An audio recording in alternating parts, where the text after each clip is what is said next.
What if I were to suggest that you play a key role in the awakening world? And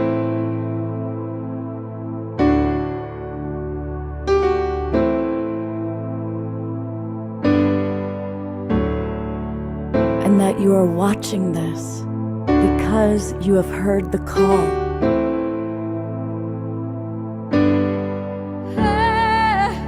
We can start right now by opening our hearts and minds.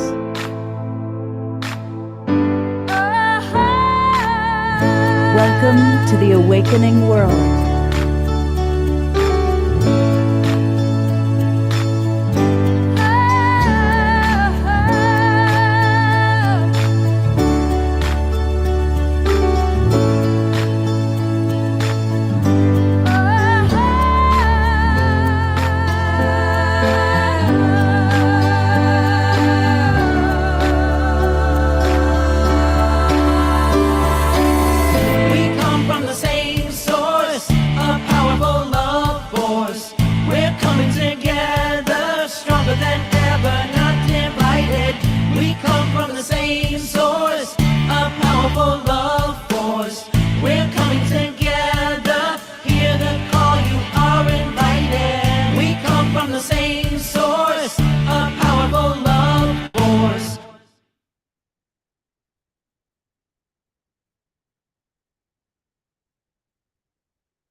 Everybody, welcome to the Awakening World.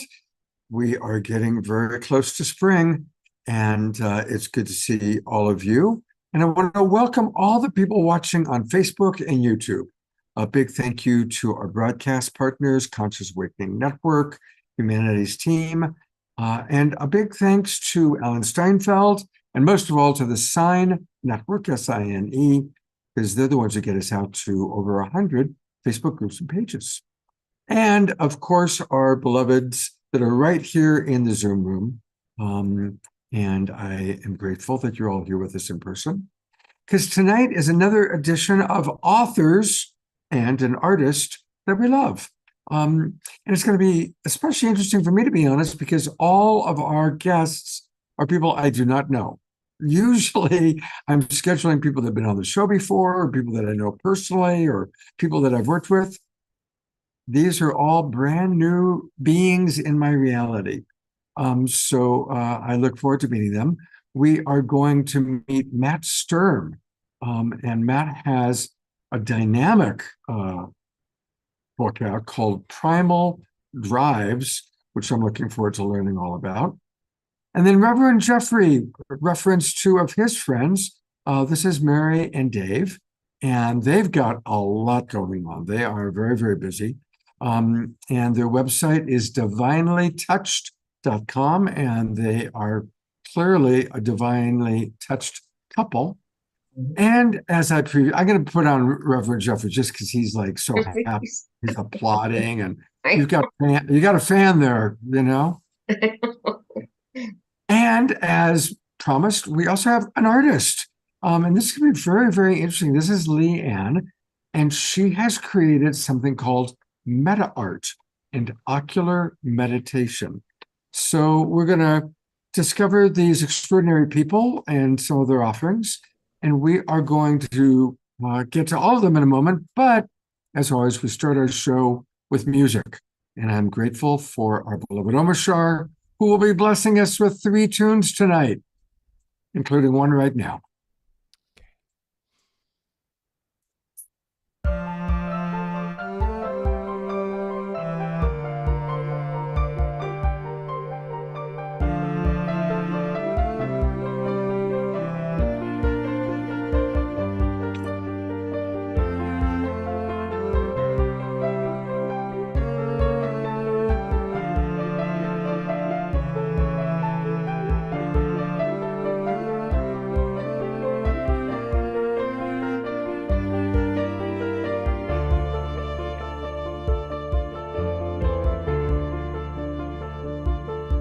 In the beginning when we were one, life was fun. The human race had just begun. When you were children, you laughed and played in the sun. So tell me now, where have you gone? Come back and play with the divine. You're part of me, walking through time. I didn't leave you in the dark. You are the jewel in my heart. We could never be apart. Oh, oh,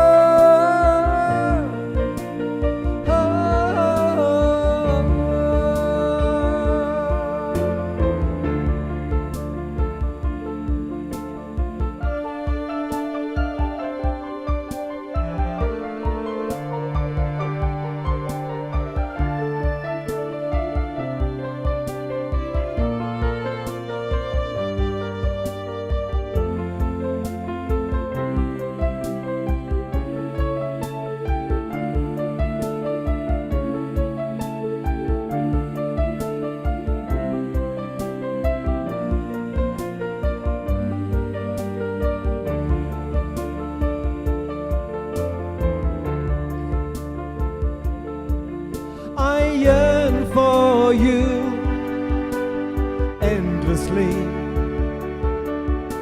A field of dreams in between. You are the children of the sun, all of you. The world awaits your point of view. So come back and play with the divine. You're part of me, walking through time. I didn't leave you in the dark. You are the jewel in my heart. We could never be apart. Oh,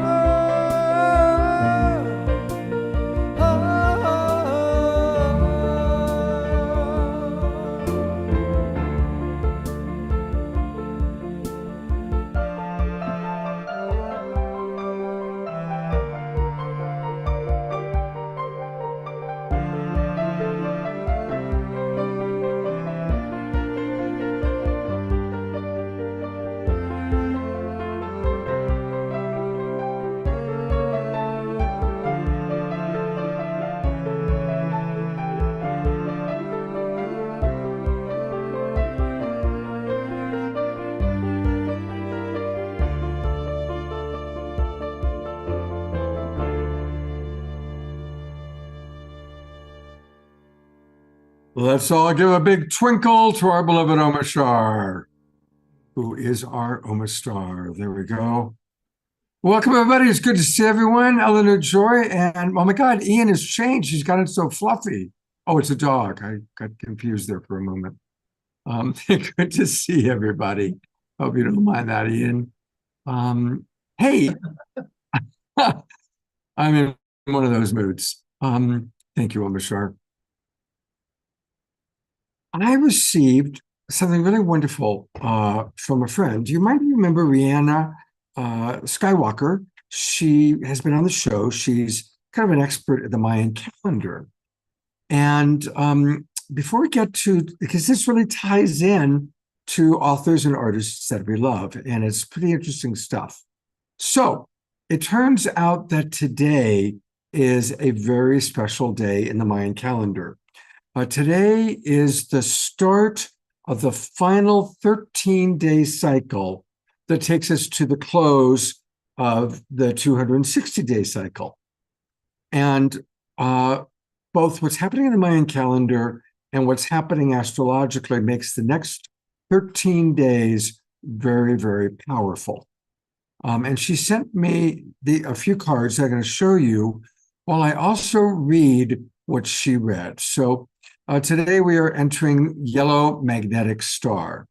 And as we begin the final wave of this creation cycle, the last wave in the sacred calendar for humanity's awakening. We are awakening to being artists of our lives, creator beings. This is all part of the beautiful plan, here to express the beauty of our being into the beauty of creation. Yellow star is the archetype of art, beauty, and elegance. Elegance in relation to efficiency of design, perfection in action. It is the sacred geometry that exists from the micro to the macro, deeply encoded into our reality. It is the fingerprint of God. A signal kin archetype, yellow star lights the way, just as the stars have led the way throughout time. As we seek the stars, we are looking for the perfect pattern, the beauty way of being. Seeing the beauty is finding the truth, and the truth is always love. Today, as we go into yellow star, it's empowered also by what's happening with Saturn. Saturn is meeting with the sun, a purification by fire, combusting the end of a cycle before Saturn moves into Aries, beginning a new zodiac spin. This is a very potent time of endings and then beginnings. This is unlike any other time we will ever experience. It is truly an epoch-changing moment. We came for this, to witness the worst of times and bridge into the best of times. Saturn will meet Neptune in its transition into Aries, empowering a new dream. And as we are the dreamers of ourselves, the artists of our lives, we're also being called into this death and rebirth process to come back to the beautiful truth of who we are, and the art of being our unique, shining light, and what that creates into the fabric of this time matrix. There's only one you, one shining star for all of you. I go back to the shining star image. And it calls us to express our soul light's perfection, to recalibrate the reflected order of reality in its highest alignment as we co-create heaven on earth. Now, Rianne, maybe once a month will send me something. So it was interesting that she sent that today, because tonight, of course, we have artists and authors that we love, but also today happened to be the once a month gathering of the Artists Catalyzing Evolution group that Amashar and I are part of, that Kristen Hoffman started. So I just thought it was amazing timing, and I would love if what I shared was of value to people. If you found it interesting, pop it in the chat box. I'm really curious to see, how this hits people. I'm not an expert in the Mayan calendar, but I really resonated with what she sent. And it being artists, we're going to start tonight with our artist. And I'm really grateful to be meeting Leanne for the first time. She reached out to me. And welcome to the Awakening World, Leanne. Yes, thank you so much for having me, Scott. It's great to be here amongst all this amazing energy that's flowing in through my computer screen. Oh, good. I got to ask you first, just as the first person I'm talking to, how does that resonate for you, what I just shared? Oh my gosh, it resonates so much. It resonates so much. Even the timing of it, with this, what's happening with the moon on Friday night and that 13-day window. I've got to look into that more. I don't know much about the Mayan calendar, but fascinating. Yeah, apparently these are the last 13 days of the 260-day cycle. And the Mayan calendar works with a 260-day cycle in terms of that's the gestation period of a human. And so, anyway, it's interesting stuff. Yeah. Yeah. All right. Tell us, I'm going to give you the full picture. Tell us all about meta art. Yes, meta art. I have one of my pieces here behind me. This is the frequency to heal.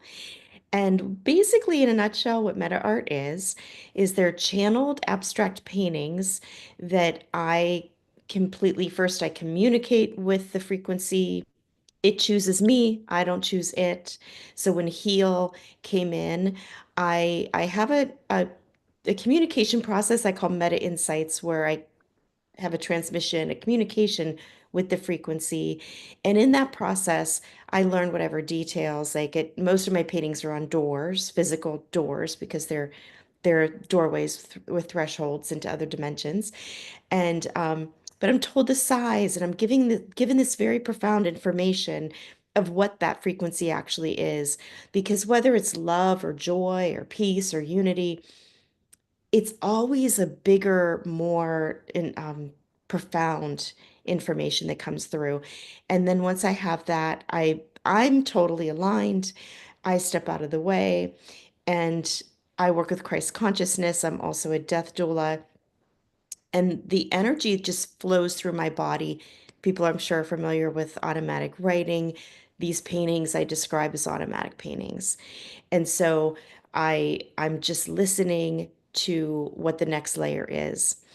And so um, this kind of all happened organically. I didn't put this on a vision board, at some point that I wanted to be this artist. My career's been in marketing and advertising, and I I merged my death doula work with the realization that I can work with somebody from the side of spirit as they're crossing over the death process, but I can also tap into people that are alive and well. And so I started doing that with my marketing clients. And then that led me into doing these retreats with my clients, because a client said to me, "You go to my highest place." I call it a person's fully realized divine self, or their higher self, on their behalf when I'm doing this work, but I'd like you to take me there. So I started doing these retreats, and immediately Christ consciousness relayed to me there needs to be something physical in our reality that exists in this liminal space of pure potential that you're able to bring people into. And it was to be these paintings. And so that's how the painting started. And what they do, it's a very simple process. I say they're actually a frequency of pure frequency masquerading as an abstract painting. So they're beautiful and colorful and all of that. But what you do is you just simply take one spot on the painting, relax your gaze in an open eye meditation, which is an ancient Sanskrit practice, right? To meditate with your eyes open. And the painting, the frequency of the painting actually goes in through your retina to your hypothalamus and engages directly with your pineal gland. So it's engaging with the seat of the soul and the divinity that's in you. So to journey, because these are portals into higher states of awareness, is really journeying into yourself, into your own divinity, where you can engage with that pure frequency. So that's it in a super quick nutshell, Scott. Wow. Yeah, I'm curious about the relationship, more about the relationship between your death doula work and these paintings, because I'm guessing as a death doula, you have one foot in this world, but you're also helping to guide them into the next world. And is that practice or process what's kind of opened you up to receiving these visions from a higher plane, if you will? Absolutely. I've been a death doula for decades. I've only been doing these paintings since 2017. And and that was that, I'm always living on my edge and asking what is next that I'm capable of doing. And and so through this process of I took 4 years, got rid of everything I owned, got on the road. And I roamed, the kind of zip zapped around the US, and all of this was dropping in, right? I'd stay with somebody and they'd say, take me, because when I do my work for an individual, I am engaging with their higher self, or what I call their fully realized divine self.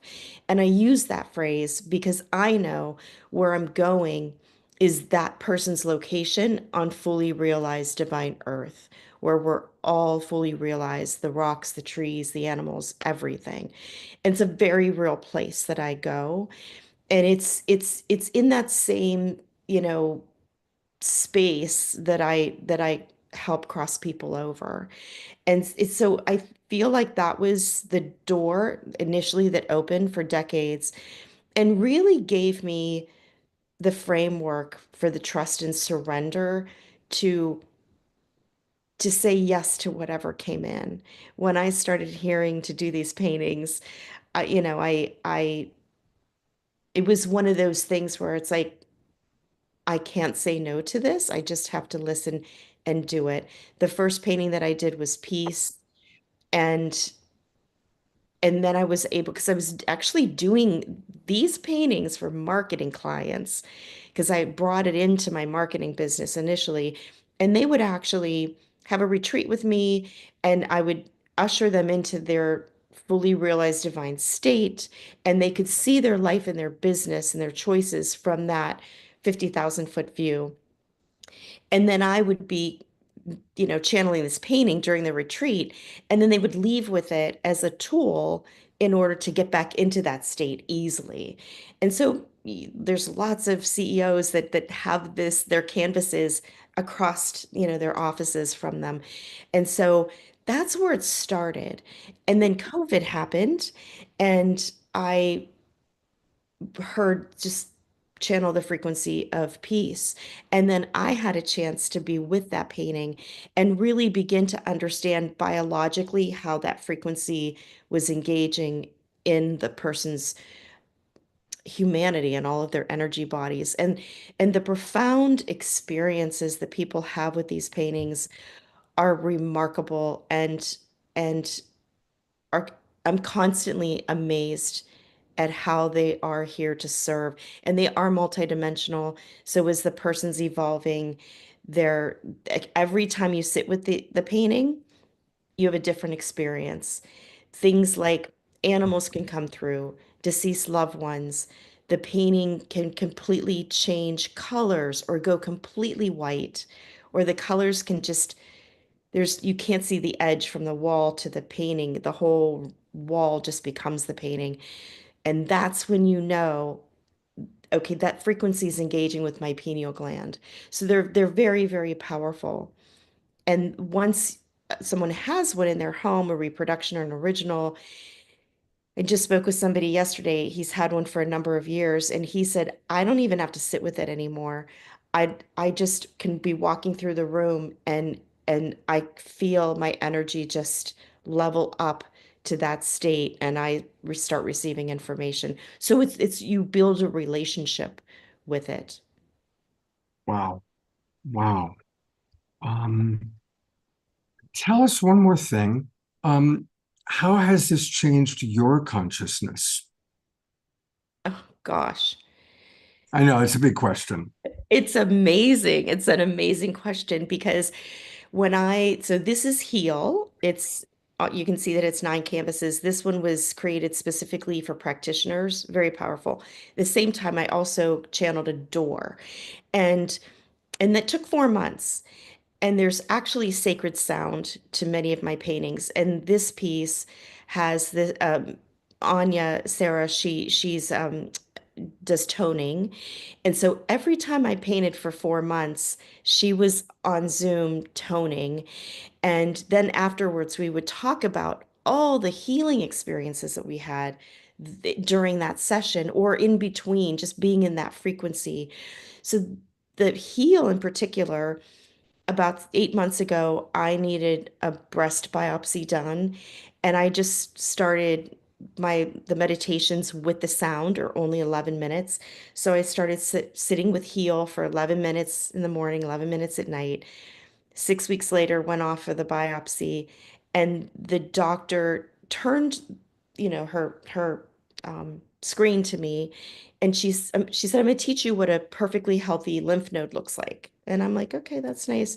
She said, "That's what I'm supposed to biopsy. This is a perfectly healthy tissue." And so that's an example. But as I'm channeling that, I'm completely one with that frequency. And so my entire view on reality is leveled up as well. Wow, that's beautiful. All right, well, we're going to get much more of an opportunity to talk to you, but I do want to let people know where you can go to see some of her work. If you go to her name, Lee, L-E-E-N-A-N-N, Hetzel, Hetzel.com, and then just click about Meta Art, and that'll take you here. And where it says Shop Meta Art, this is where you can kind of shop and see what's available. And there's just some beautiful pieces. I, of course, love this piece because we are the Global Peace Tribe. So, of course, I'm attracted to the one on peace, of course. But there are really many beautiful pieces there. So, Leanne, we will be back with you in a little bit. But it's time to find out what Primal Drives is all about. So I'm going to bring up Matt Sturm. Hello, Matt. There we go. Hi, Scott. How you Pleasure to doing? be on the show. Thank you so much for having me. My pleasure. I'm curious. Tell us all about a little bit about you, since it's your first time on the show, and then, of course, about Primal Drives. Yeah, absolutely.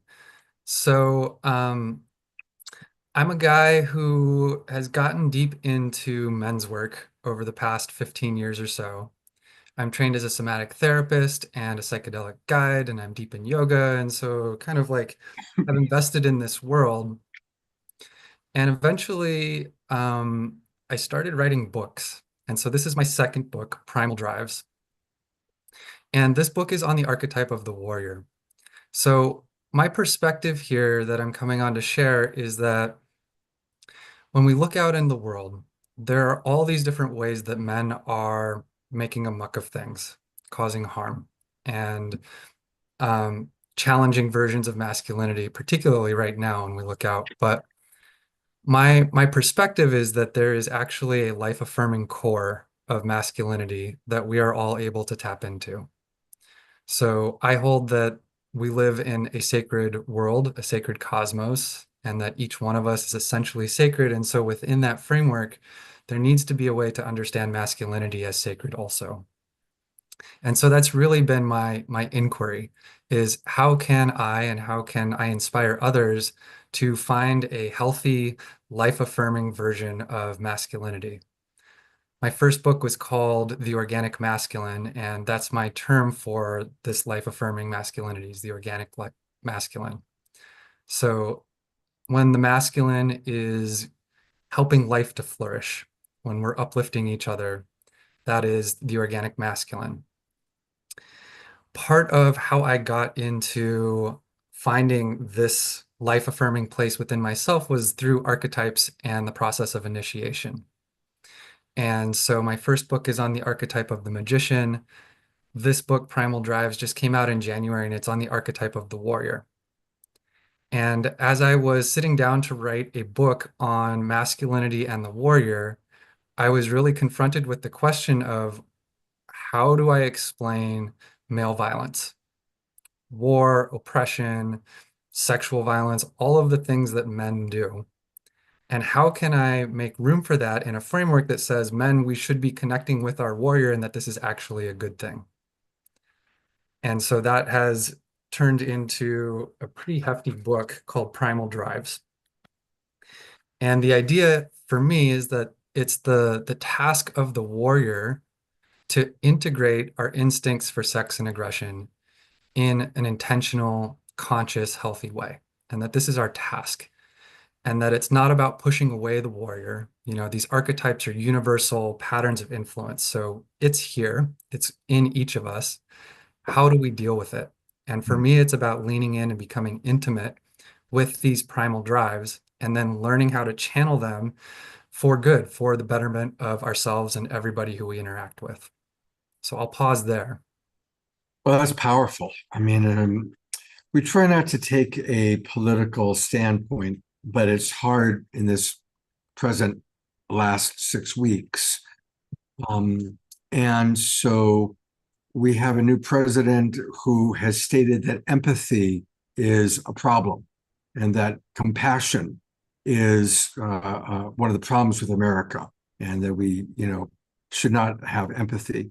There's a list of about 60 words that are to be expunged from use by those who want to receive funds from the current administration. And some of those words are words that most of the people in this room live by. So how would you then address exactly that? Like, how do we claim our masculinity, our divine masculine, while maintaining empathy and compassion? Mhm. How do we claim or maintain our masculinity while maintaining empathy and compassion? I actually think that the highest expressions of masculinity or any gender are through empathy and compassion. So I love this question. You're not going to get any grants from the Trump administration for this, though. No, absolutely not. But empathy and compassion extends even to those like the Trump administration who we would villainize or say these guys are the problem, right? It's the task for us in this global peace tribe village is to understand that we are all one species living on one planet, and that the violence and the oppression and the pain is coming from a place of hurt, of distortion, of ignorance, of woundedness. And so I think for the people who are on this show, the task is to extend our compassion to the world leaders as well as to the people who voted for those world leaders, because that's really how we can unite and come together. And it's through that sense of compassion that we start to see beyond the action. And we don't have to abide by the action, but we can then connect with the human who is confused or distorted or wounded beneath those actions. And so it's really the task of this time to stand up for truth, to stand up for peace.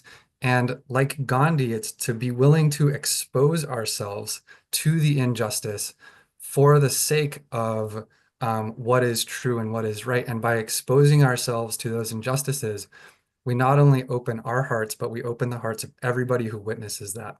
And that is the path of peace that I'm here to advocate for. Beautiful. Susan Blumquist just wrote beautiful sentiments and warrior strength. Eleanor Joy writes, I keep reminding myself that when the light is turned on, then the darkness dissipates. Focus on the higher frequencies and vibrations. Are you Matt? No, there's Matt's iPhone.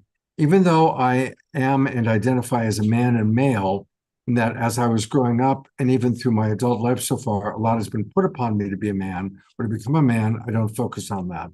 I'm still just trying on figuring out how to be a human being. Beautiful. Can I respond to that one? Yeah, it's somebody named Matt. It's Matt's Right. iPhone. Hey, Matt. So maybe it's your doppelganger through an iPhone. Giara writes, strong men have compassion and empathy. Ayada writes, Elon Musk recently said that about empathy. Oh, but she's not sure if Trump had said that as well. Yeah, it was Elon who talked about it. And of course, Reverend Jeffrey writes, the Lovolution path is the high road. All right, so what are steps that men watching this can take? And what are steps that the women watching can take to support their men? Absolutely. So we all participate in masculinity, whether we identify as men or whatever gender we identify with. So this is really like a group collective effort. What are the steps? So for starters, I would say decondition and look at what are the scripts and roles and qualities that have been handed to you by our distorted, immature culture around what masculinity means. You know, for example, it's a man's job to fight, to rule, and provide. You know, maybe those are the scripts that you've been handed. It sounds like the other Matt was given a pretty strong script that he didn't feel authentic for him. And so the first is just doing the work of seeing where have I taken on this programming, this social conditioning? And in recognizing that it's just social conditioning, it means that I can decondition it, I can change it. And then as I go through that process, I can begin to find my authentic version. And I call this redefinition, finding redefinition in masculinity. What is true to me? What are the qualities and ways that I show up that feel masculine, that feel aligned and good, that I can fully get behind as a human? And I think the other piece, particularly with regards to the warrior archetype, is to not turn away from these primal drives. So I will make the distinction between conflict avoidance and pacifism on one hand, and being a strong advocate for peace on the other hand. And in order to be a strong advocate for peace, it has to come from being willing to go into my own capacity for violence, my own capacity for sexual aggression, and then to become intimate with those drives, integrate them, and then it's a trustable place that I can show up from in my masculinity, in my potency, in my strength. Oh, beautiful.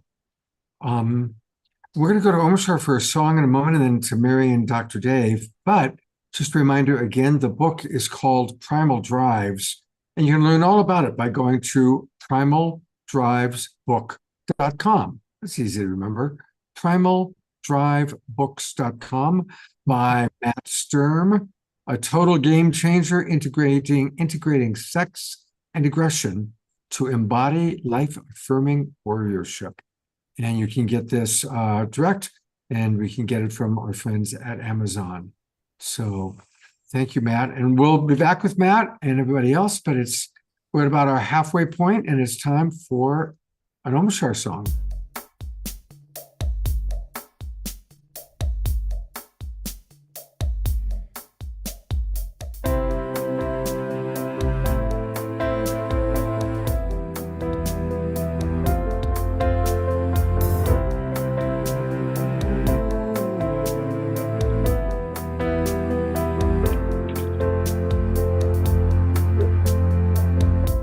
What more can I be than what I am?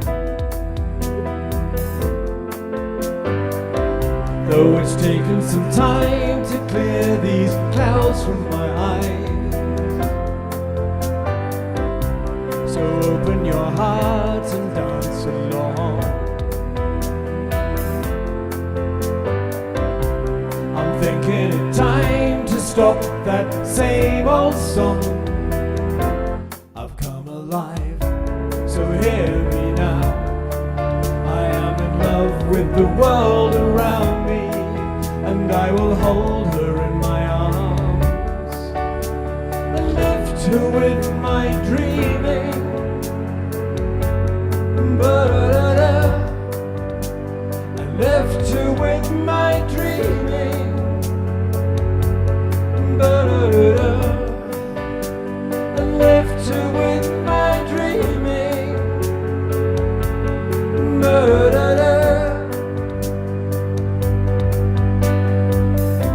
So don't try to hold me to what I was. I've traveled through time to see this day arise. The love that I am is here for you. So open the door and let the sun shine in. I've come alive, so hear me now. I am in love with the world around me, and I will hold her in my arms and lift her with my dreaming. Ba-da-da-da. I lift her with my dreaming. Ba-da-da-da. I left her with my dreaming. Ba-da-da-da.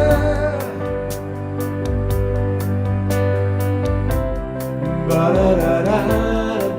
Ba-da-da.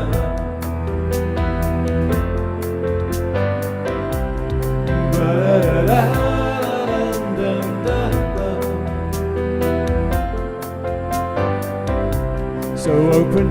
heart and dance along.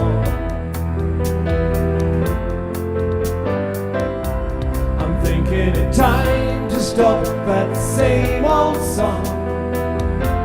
I've come alive, so hear me now. I am in love with the world around me, and I will hold her in my arms and lift her with my dreaming. Ba-da-da-da. I left her with my dreaming. Ba-da-da-da. I left her with my dreaming. Da-da-da-da. What more can I be than what I am?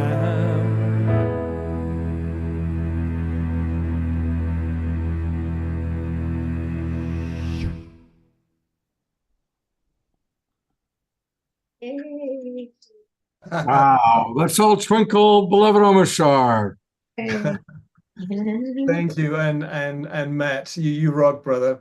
And so of course as Leanne, I really equate with that. But I've been a part of the men's movement when I was in Hawaii, going to men's boot camp. I forget the title of the group I was with. So Omashar, I met you on Kauai. I that remember. was where it was, dude.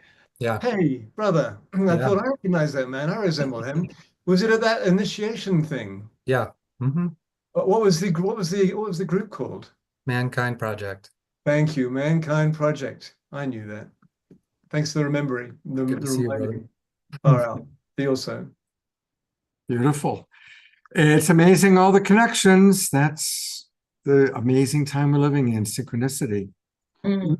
We have another wonderful couple to meet. And to introduce them, Reverend Jeffrey is who referred them. So I'm going to bring up Reverend Jeffrey to introduce his friends, Mary and Dr. Dave.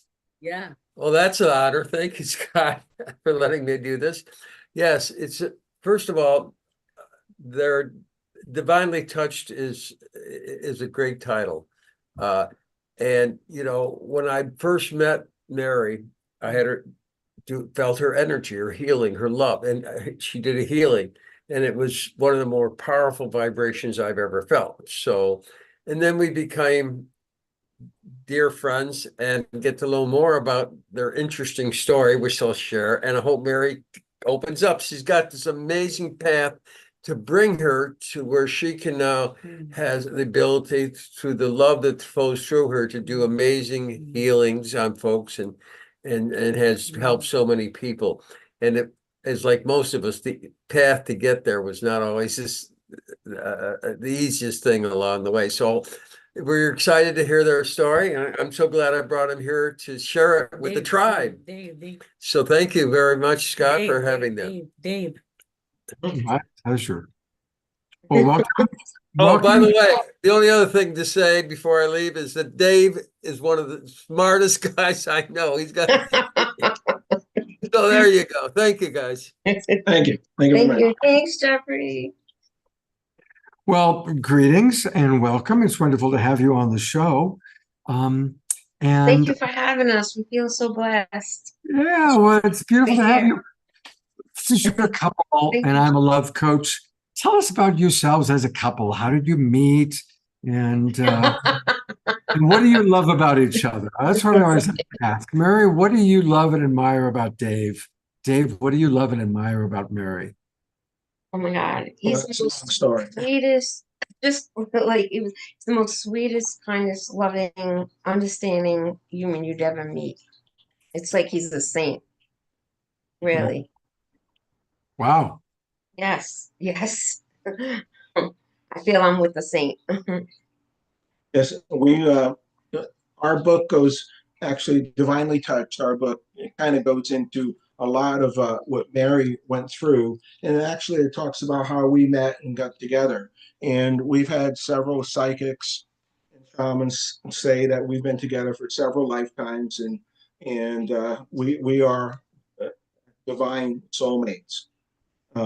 So yeah, we have a long history of being together, not only in this life, but in previous lives. And it's kind of a divine meeting that we got together and pursuing our journey here.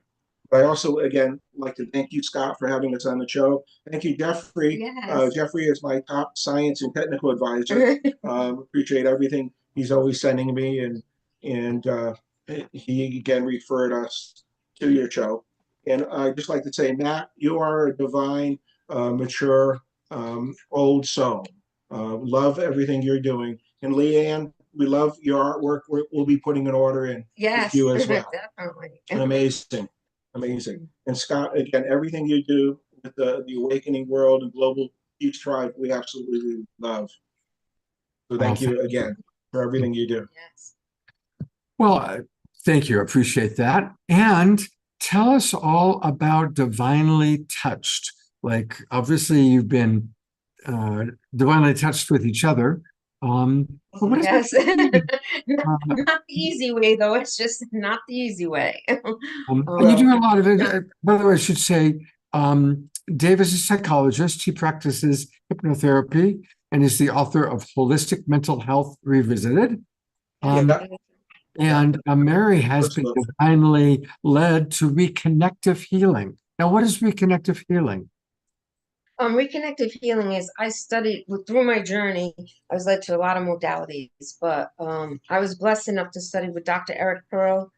I studied with him in Arizona. I don't know if you've ever heard of him. He's part of the Hay House team, you know, with Dr. Wayne Dyer and Louise Hay. Of course, they've all transitioned now, but back then I studied with him, and he was a very successful LA chiropractor. And his patients were getting miraculously healed, and he wasn't even touching them. Of course, he was a doctor, he was a scientist, didn't believe in all of this stuff, right? There was all woo-woo, but he couldn't deny the fact that his patients were getting miraculously healed. And so he led him on his journey. And of course, now all he does is teach this all over the world. And what it's doing is, it's really sacred geometry above your body that's been cut off from the lower vibrations and toxicity on this planet. And what I go and do is reconnect you to your higher frequency where those lower frequencies leave, and healing comes back in your place. Yeah, it's similar to Reiki, but using a higher vibration, and it's a hands-off energy healing. And it's more instant and lasting. Like, I don't have recurring clients because what's done is done in 1 to 3 sessions, and then your life takes off. It's usually only need 1 session. It has cured things that most people think can't be cured, and doctors think can't be cured. It's cured AIDS, it's cured cerebral palsy, it has cured chronic pain, it's cured fibromyalgia. Because it's bringing your higher self into this physical plane where there is no, disease. Wow. Wow. All right. Well, one of the things that you said in what you wrote is that you help people with death and dying. And you mentioned that you share with people the meaning of life. So from your perspective, what is the meaning of life, and what takes place when we leave our bodies? Well, I mean, that's part of the whole story, what Mary went through. My background, as you mentioned, is I'm a psychologist, but prior to that, I was a science teacher, teaching biochemistry and biology at the secondary level. I went on and got a degree in counseling, and then another degree in school psychology, and became a school psychologist. So that science background certainly helped when I met Mary. And her whole journey really started when she was having, well, perhaps Mary can go a little bit, started prior to even meeting me. She was having a spiritual battle with her boyfriend or ex-boyfriend. At the time. If you want to talk a little bit about that, Mary. Okay, you want me to get okay. Before my spiritual awakening, I had no clue about this other world. I was in corporate finance for 20 years. I had a normal life. Well, who's to say what normal is, but what most perceive as normal. I was married, I cooked, cleaned, came home, took care of the house. That's life as most of us knew it. Well, it was back then, going back 30 years ago. But what I've learned through much pain is that there's a whole other world going on that most people can't see or perceive of, that exists within this world that we think is so real. We think this world's so real, but this isn't the real world. And I was opened up to this through much, much pain. And that put me on a healing journey because I started to get very, very sick. After several relationships that were very controlled, like Matt said, meant very controlling, very abusive, but I started to get very, very sick. And so I started going to doctors. I mean, my stomach was out to here.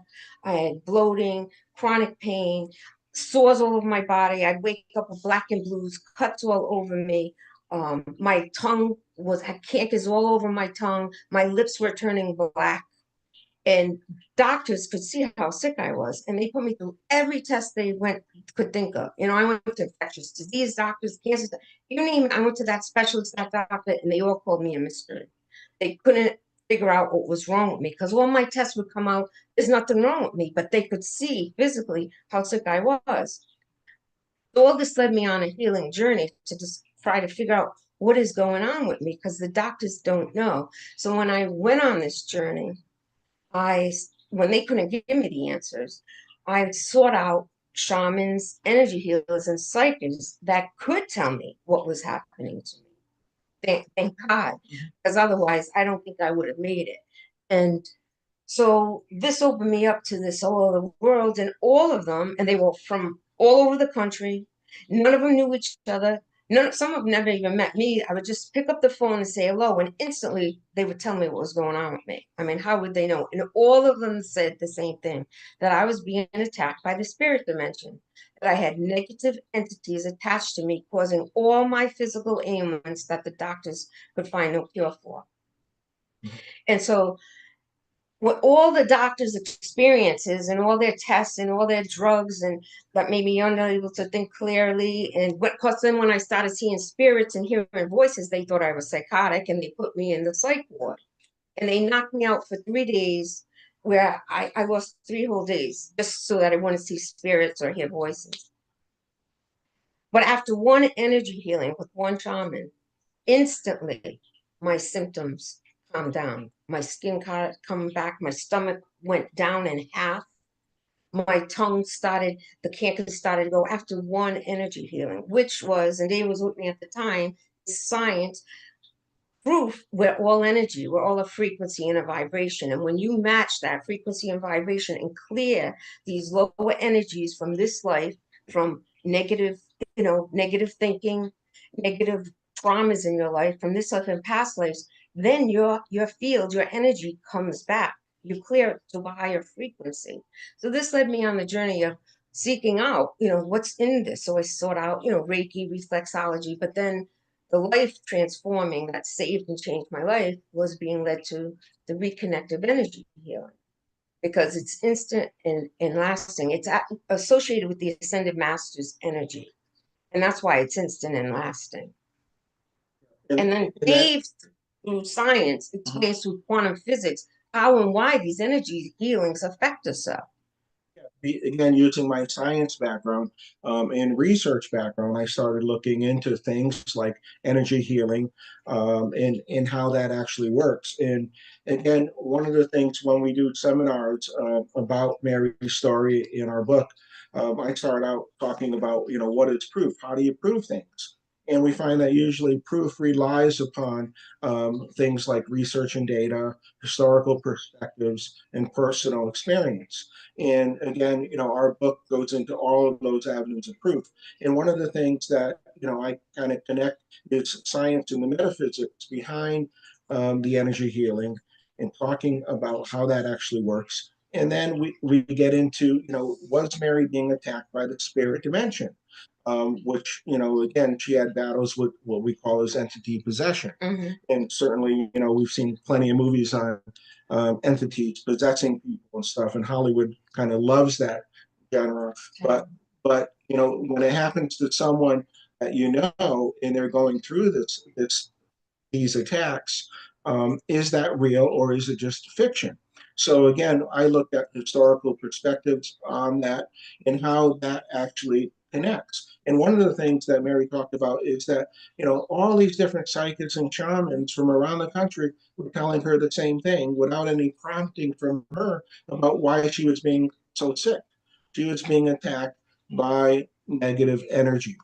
And when that was cleared, she was feeling better. So again, we talk a lot about that. We talk about the history of entity possession, how that actually works. And then to answer your question, Scott, I didn't forget about your question, is what happens, what's the purpose of life? What happens when we die? That led us to answers for that in terms of exactly what happens when we die. There's one aspect of proving that the spirit dimension is real is proving that consciousness can exist outside the body, right? And if we think about that for a second, how can you prove that consciousness exists outside the body? And if you can prove that, well, what does that prove? That proves things like reincarnation. Our soul travels from lifetime to lifetime. That's consciousness outside the body. Near-death experiences are a great example of proving that our consciousness can live outside the body. And we go into thousands of testimonies of near-death experiences. Another example of energy outside the body is what Mary was talking about, energy healing. So we talk about all these different avenues, proving again that psychic energy, our consciousness, our soul energy can exist outside the body.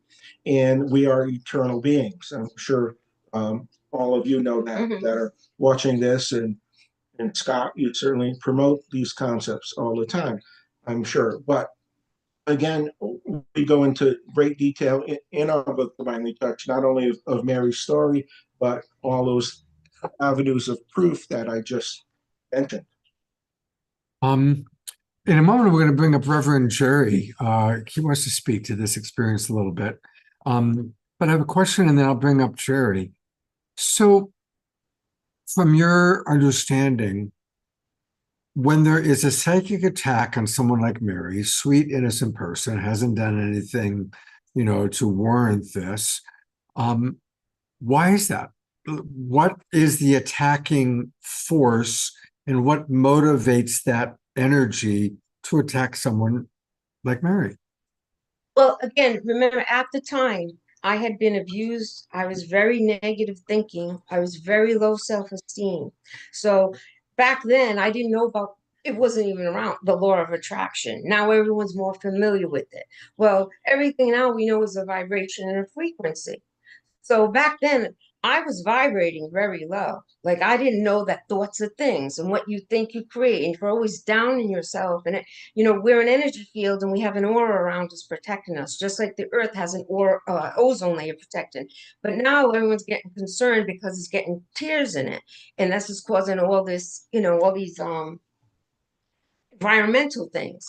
Well, just like our own field, well, when you're constantly beating yourself up or being beat up and negative, and you're vibrating very low, well, this puts tears in your aura, in your energy field, which allows lower vibrations. If you're vibrating low, well, you're one with everything in the universe. So when you're vibrating low, these lower energies are going to come in and match you and amplify your low vibration and frequency and make your symptoms even worse. And attach you, because a lot of people, it's not you die and then you go to heaven or hell. It doesn't work like that. A lot of these people are in the astral plane. These souls don't cross over. And so there's a lot of them even still think they're alive. So they feed off of your energy that keeps them feeling alive, vibration. Right. And if someone died from like a drug overdose, they're attracted to other people that are alcoholics or on drugs, feeding off that negative energy. So we found that there's, again, doing research on entity possession, there are various levels of disembodied spirits, so to speak. One level is what Mary's talking about, earthbound spirits that are trapped. Other levels that are higher levels that were attracted to Mary because of her high energy vibration and her role in her life experiences and where she's going in this life. They knew where she was going. As a healer, they wanted to stop her journey and stop her role. Those are higher level energy dark spirits, Right, so to speak. because at the time, I didn't know eventually I was going to meet him. We're going to write a book, we do seminars. I was going to awaken that I'm a healer. I didn't even know about healers, but they knew it. And right now, you know, the earth wants to ascend, and we're in a battle. There's a battle for this ascension, and they attach to a lot of people that we don't know our destiny, but they do, and they want to stop a lot of light workers from this ascension, because then they can't survive. They cannot stay on this earth plane causing all this havoc anymore. When you get healed from it, because when they have a host, well, they like it. They don't want to have to leave and find another host because they're living through it, through you. So to answer your question, Scott, there's two levels. You know, sometimes they're attracted to low energy, people that are alcoholics or depressed or on drugs. Okay, the second level, attacking light workers like Mary, are trying to prevent her from her life work and life's journey. Those are higher level things, and that's why Mary was being attacked. And again, this wasn't one person telling us. This was countless psychics and shamans. And I telling didn't us. say anything. All Yes. I did was say hello, and instantly they would start telling me everything going on in my life. How would they know this? It was like I was so through the grace of, and that's why passion, especially is to change people's mind about mental illness. Because I was in the hospital twice. And a lot of these people are gifted people. They are hearing voices. They are seeing spirit. They just don't know how to ground themselves and hold that energy. Hold on, somebody needs to mute. I'm good, brother. Oh, I'm sorry. Thank you, I'm sorry. Mary I'm was sorry. saying there's a fine line between psychic and psychotic. It's just these people don't know how to ground themselves. And by the grace of God, I was saved. He led me to the right people in the right books to understand this. But if it wasn't for that, I'd be like a lot of them, because a lot of doctors don't understand this, and they're in and out of the hospitals the rest of their life, heavily medicated, or a lot of them commit suicide because you can't hide from your truth. It's not going to hide. You are an energy field. You are a soul. And if your truth is you're gifted and you can hear and see spirit, but you don't know how to ground it and no one around you is helping you, that's not going to go away. It's like that's who your truth is. It's coming to wake you up. And so our passion is to get this out and the ways to heal from it and get to your higher plane, because you are a gifted individual and they're trying to numb you with drugs and fit into their world like they were trying to do to me. And I just want to show people your website, and I'm going to bring up our other guests and start taking questions from our audience. Whoops, that's not your website. There it is. Let's try that again. And again, if you're looking at it from Facebook or YouTube, go to divinelytouched.com, divinelytouched.com, where you can learn all about Dr. Dave and Mary. You can get their all the different books, and you can also get sessions with them. And clearly, you're doing very, very important work in the world. I'm going to bring Matt back up. I'm going to bring Leanne back up, and I want to open it up to our audience for thoughts, questions, comments. Jerry, did you still want to come up and share something? Yes, I'd like to share a little bit on the subject that we're speaking about now, because I have been involved in many what we would typically call exorcisms.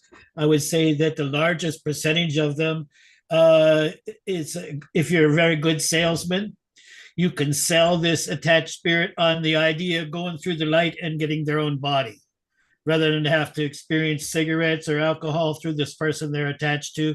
They can get their own body, but sometimes it goes the other way. And one time in Arizona, the lady, I had a smudge stick in my hand. This lady weighed less than 100 pounds, overpowered me, took the smudge stick and burned it into my own skin. And so I'm always kind of like a researcher. So I asked this spirit, what was its contract with this lady? Get ready, folks. He said it in one sentence. He said, my job is to create an oil slick around this person so she never has to deal with an intimate experience. Yeah. oh, But my other experience that I had about this male female thing is about I've been on a Zoom on Tuesday nights for about 8 or 10 months, and I was kind of excited because about a month ago they were going to do a class on the male female integration, and this lady had written a book about it. And on the first, she was going to be on 2 calls. The first one, she made this at the end of it an intention for all of us to follow. And this intention was very off base for any male to be involved with this female intention. And so I says to the lady, this does not feel like it includes me. Okay. Very exclusive. And a couple of other people, the other men spoke up and said the same thing. Well, she came back the next week with the same intention, not including the male energy, just focused on the female energy. And I waited my time. I spoke up and I says, this doesn't work. Do you know what this group did? Because again, I had 2 more men stand up and say, wait a second, this isn't balanced. The leader of the group barred us men, all of us men, from the group entirely. That was her idea of integrating male and female, about as hypocritical as it could possibly be. So I'm saying that so many of the women who are in this audience right now are still confused what a healthy female is even. We always blame it on this toxic male and stuff. Well, let me tell you what, there's just as much toxic on the female side of spirituality as, and if women get honest and clear with themselves, they will see where it's at. So that's been, I've been involved for all these last 5 weeks in emails back and forth with the author and the leader of the group. And instead of the leader of the group learning a little bit, she says, I feel like I've been swept under the bus. I mean, not learning a single thing, not asking a decent question. And that was her idea of integrating male and female. So thanks for letting me share a little bit. Okay, well, I'm hearing a lot of pain, Yes. actually, as you're expressing yourself, Jerry. I'm Yes. hearing frustration, I'm hearing pain, and I'm hearing a strong value for mutuality. As a relationship coach, almost every couple that comes to me that's struggling, one or both people, their need for feeling that fair or mutual care isn't happening. They feel they're giving more than they're receiving. And, we as human beings, we do live in our own little silo, and we're all spiritual beings, but we're having a human experience, and we all are, whatever stage of the process we are. And I think, Sherry, what I'm noticing is that in your frustration and your hurt, it probably scares people because you are a dynamic person. My God, you're the monk of the mystic monastery, for heaven's sakes. Who wants to mess with you? And so, it might be scary for people when what I hear as passion, they probably hear as anger. And when we hear anger, we get scared, especially when it's coming from a powerful person. So I just wanted to put that out there.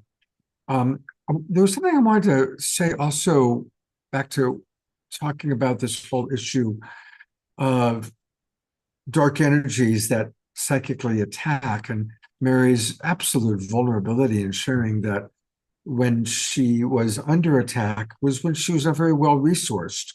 She didn't have good self-esteem, and she didn't understand about protecting herself. A very interesting study was done by a friend of mine named Dr. Margot Chandley. She did her PhD dissertation on the relationship between people that believed that they had been sexually abused by aliens. And she had 12 cases of people who truly believed that they had been abducted and had unpleasant things happen to them, usually of a sexual nature. What was interesting was that 10 of those 12 people absolutely had a known experience of being abused as a child, physically abused as a child. Now, here's where it gets interesting. A pop psychologist would say, well, okay, it's transference. They're transferring what their Uncle Fred did to them as a child onto the alien. But Margot's perspective was that's one way of looking at it.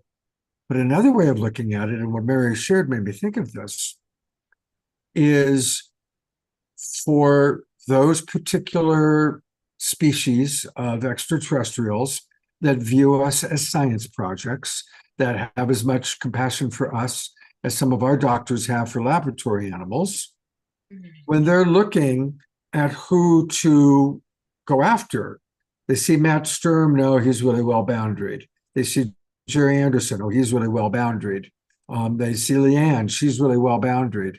But then maybe they see little Pollyanna, who was sexually abused as a child and has a victim consciousness, has a belief already that I'm helpless to energies that are greater than myself.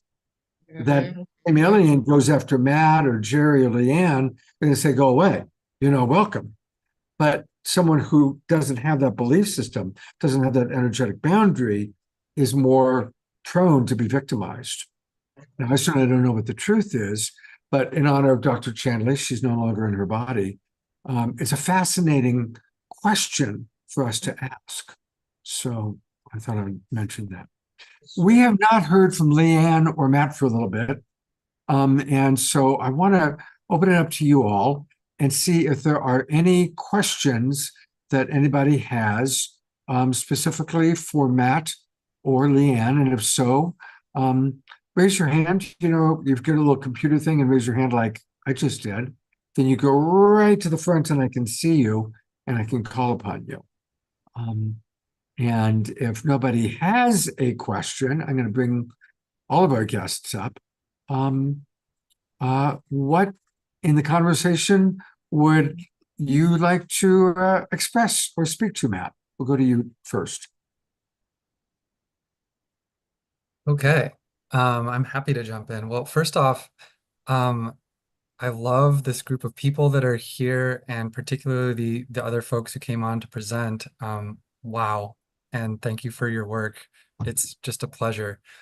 What I want to add to the conversation is, as I was listening to some of the shares, I was just feeling how each one of us is on our own journey through healing and through understanding how to relate. And it just brings me to a sense of humility that I really don't know what it's like for other folks as they're going through whatever they're going through. And also, my intention is, like, Scott, I appreciate the way that you were just receiving the share and speaking to it, is to like support everyone to heal and grow in the way that they know is best. And to trust folks, of all genders, we're all learning this and figuring this out together. And when we uplift each other, then we create more unity together. Oh, thank you, Matt. Thank you very much. Leanne, what would you like to share? Yeah, I was thinking along the same lines what Matt was saying, how fascinating this group of people are, and as people are sharing, and it's we're all coming in and doing the same work in a sense, in that which is within our elevated capacities, right? What our soul imprint is. And I'm just visualizing this really beautiful space that's beyond this time and space, and we're all playing in the same field, and we're all bringing our own, toys to that playground to play in.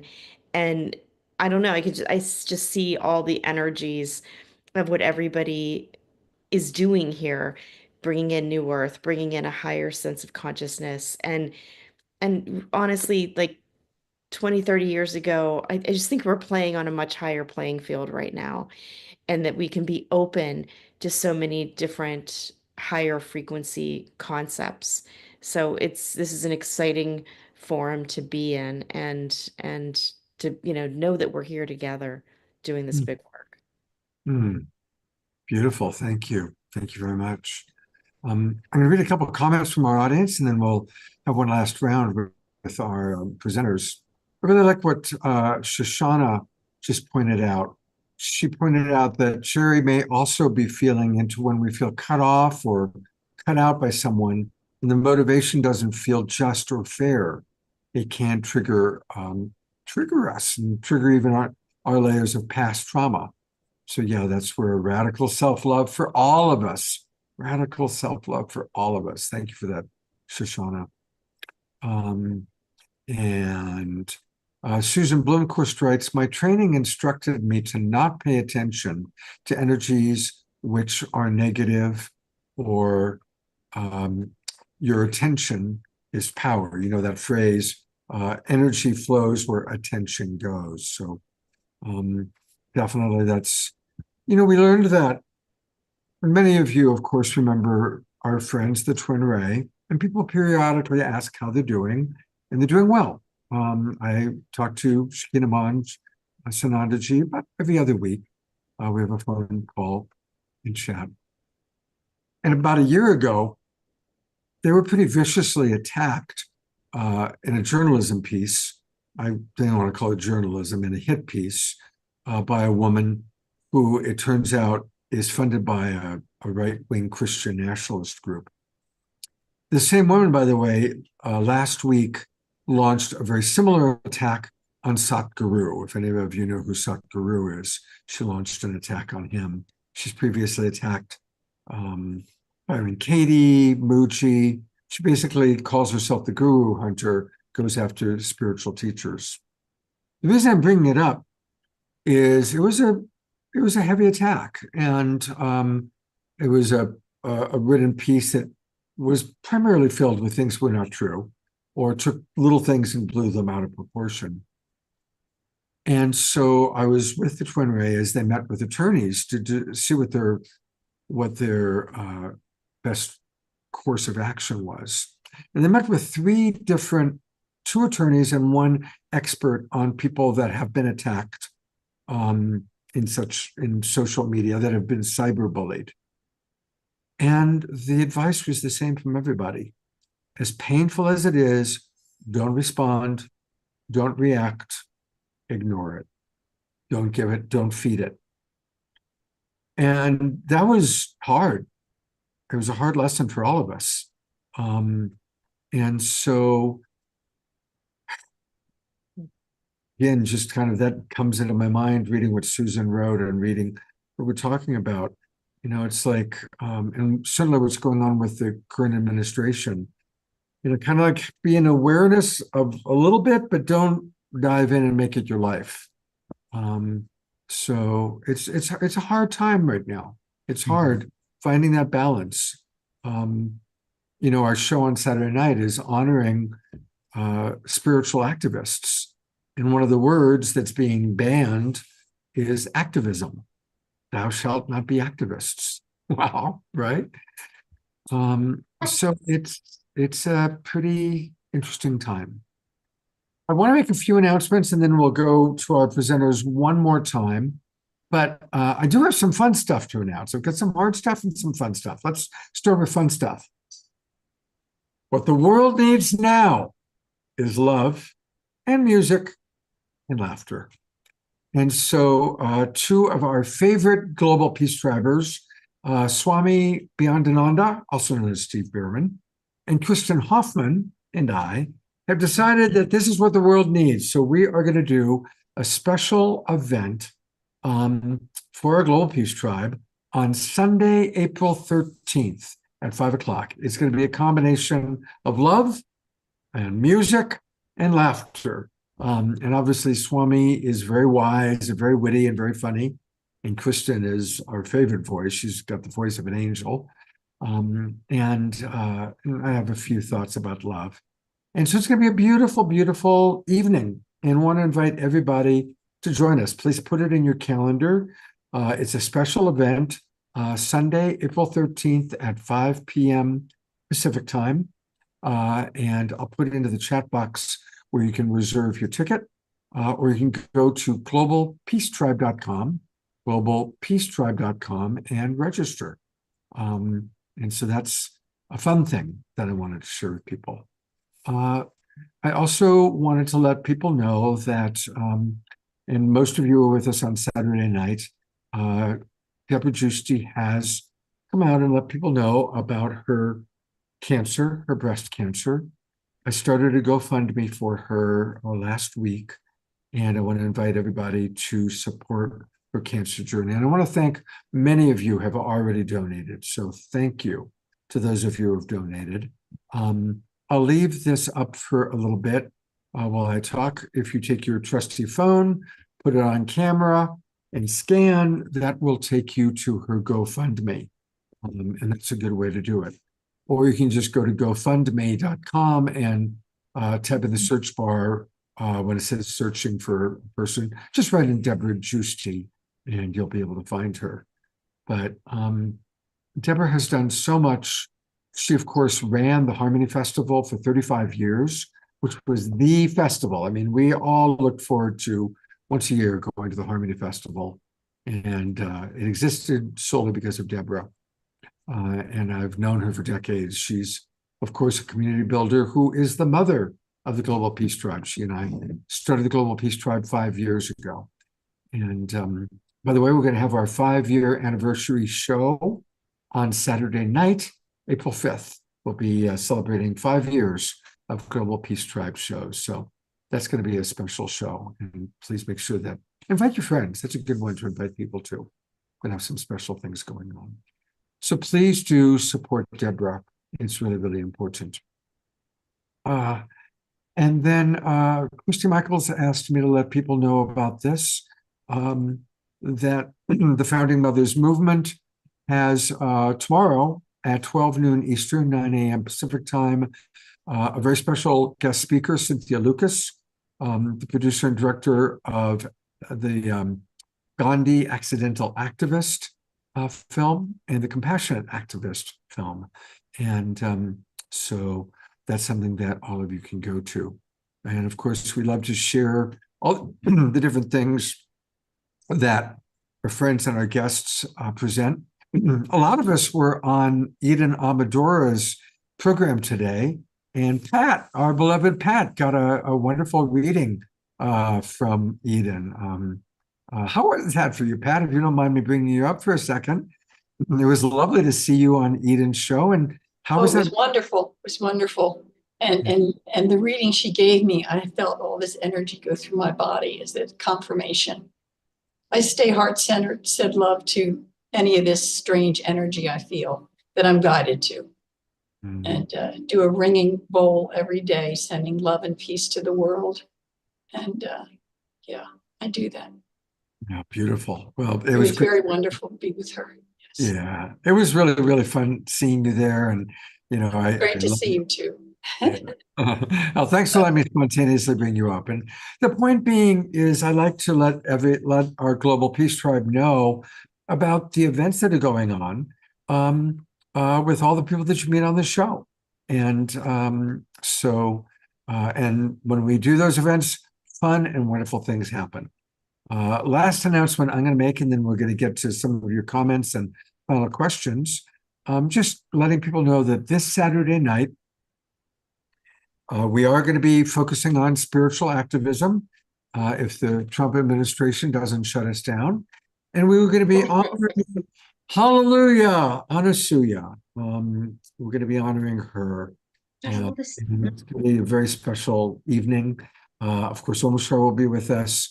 Piper Dellums, Christy Michaels, Reverend Ivy, Kaylee Osborne, Michelle Newman, and several others are going to be joining us. So that's going to be this Saturday night. So hope you'll join us for that, please. All right, those are my announcements. I am going to bring all of our guests back up for, and I see a lot of comments have come in, so I will peruse the comments. I'm bringing Reverend Jeffrey up because he really helped make tonight happen. And where's Leanne? There she is. Okay. We have a request for healing prayers for Roger. I'm going to bring you up, Bonnie, because I don't know what's going on with Roger. So what's happening with Roger?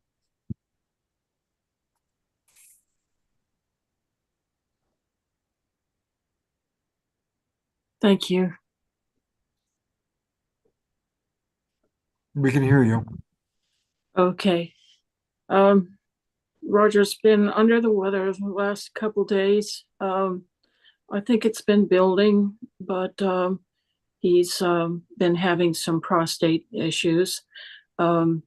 He started to take a prostate supplement last night and feeling better today than he did yesterday. But he's been experiencing some dizziness and not balanced when he walks, and low energy, chills. Anyway, just keep him in your prayers, please. Yeah, so let's go to Gallery View and let's send maximum grace to beloved Roger. Thank We love you. Roger very much. We love you, Bonnie. Yeah, he's just gone to bed, so Very well. Maximum grace to Roger. thank you.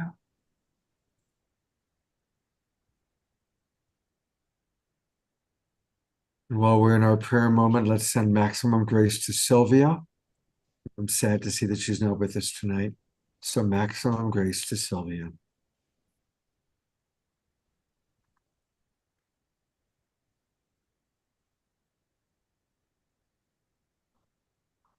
Hmm. Thank you. Thank you, buddy. Thank you.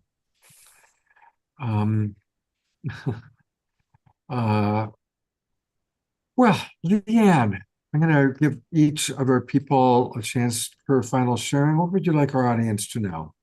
Yeah, this has been so wonderful. Thank you, Scott. I would just invite everyone to peruse my website because there's some videos that you can experience the 11-minute meditation with the art. And then once you're on there, you're on my YouTube channel. And I always say a lot of therapists use these videos, a lot of healers use these videos. So please enjoy them and share them and get them out there so that they can be serving.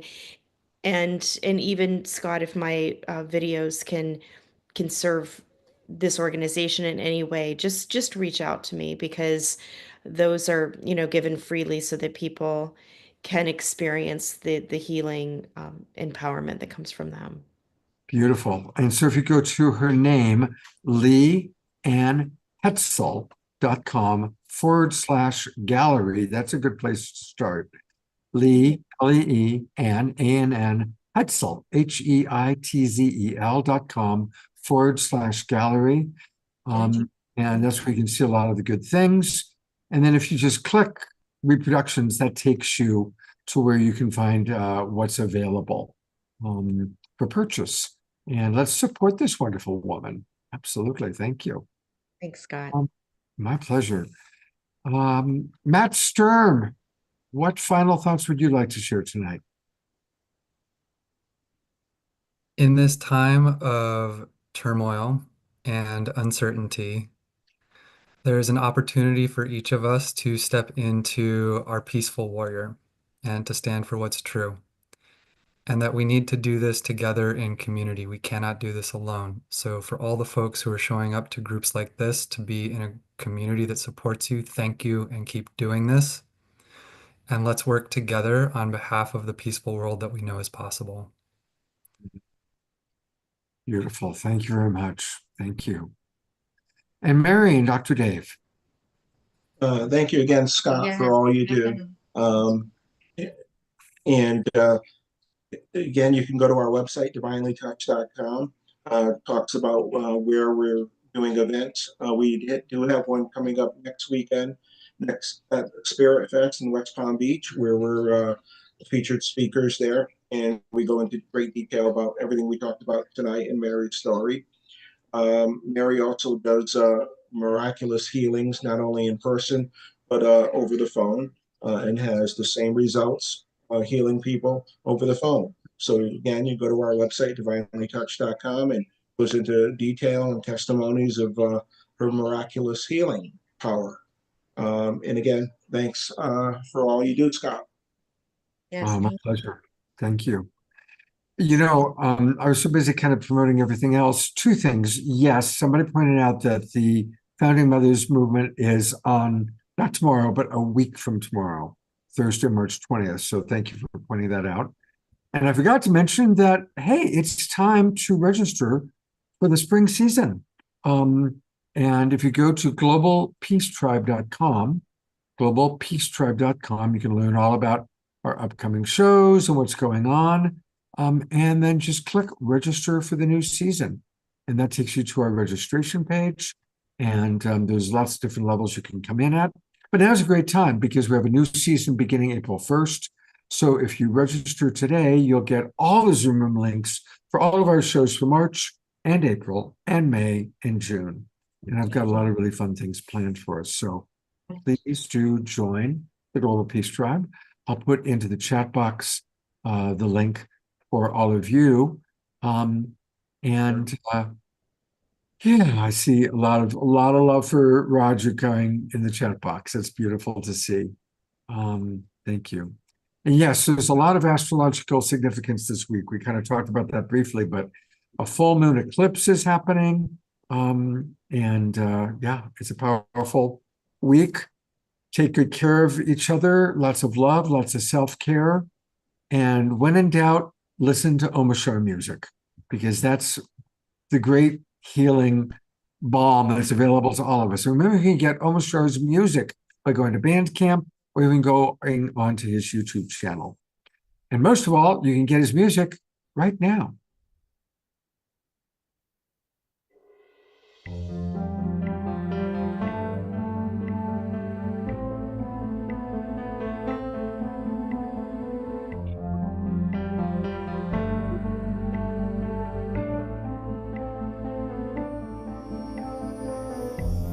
What do you see when you're alone? What do you feel when you are by yourself? How could it be that you are here? Isn't it strange the way things are? Look at the river flowing by, and look at the colors of the butterfly. How do you feel about your life? Isn't it strange the way things are? Like a dolphin in the ocean, I can hear you calling me.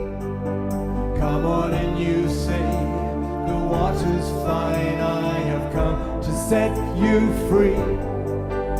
You have never been alone, my friend, I was just a thought away. There's a deeper love that's holding you and is here to lead the way.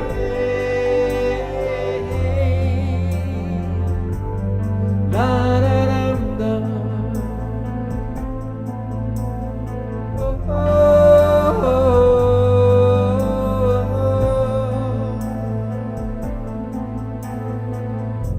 And now that you see you're not alone, and there is no such thing as by yourself. There is a hand that's lifting you into the presence of yourself. And life is a tale that never ends. There is a purpose to each heart that beats. And you are the river flowing by. You are the colors of the butterfly. Like a dolphin in the ocean, I can hear you calling me. Come on and you say, the water's fine, I have come to set you free. You have never been alone, my friend, I was just a thought away. There's a deeper love that's holding you, and it's here to lead the way.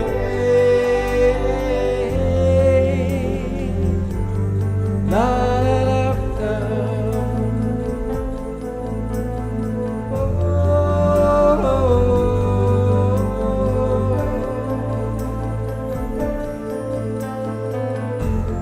Ha, la, la, la, la.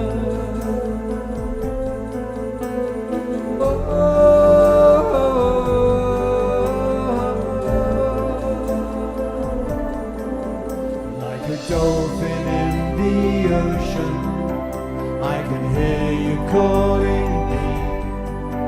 Come on and you say, the water's fine, I have come to set you free.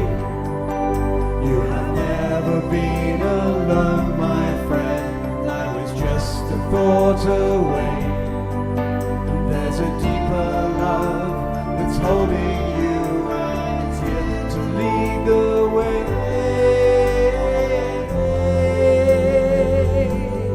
La, la, la, la. Oh, oh,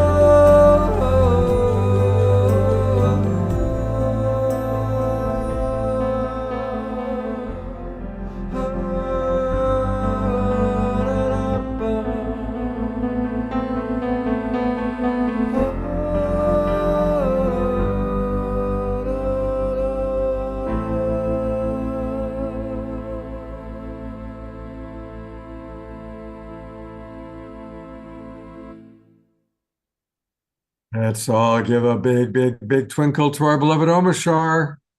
And Diara, who's sitting right next to you, at least as I see her, she just bought all of your albums on Bandcamp Friday. Thank you.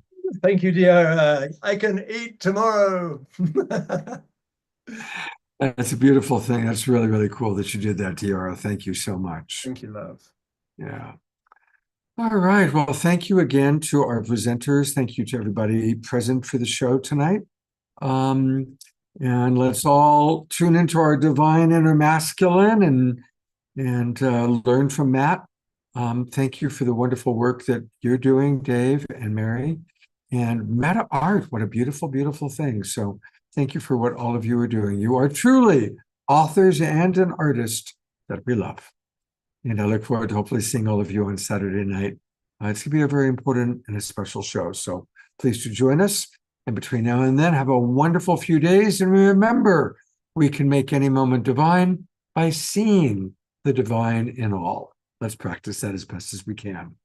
Good night, everybody. I'm going to go to Gallery View one last time so we can all see. I love that gigantic lotus behind Shoshana. My God, it's very beautiful. All right. It's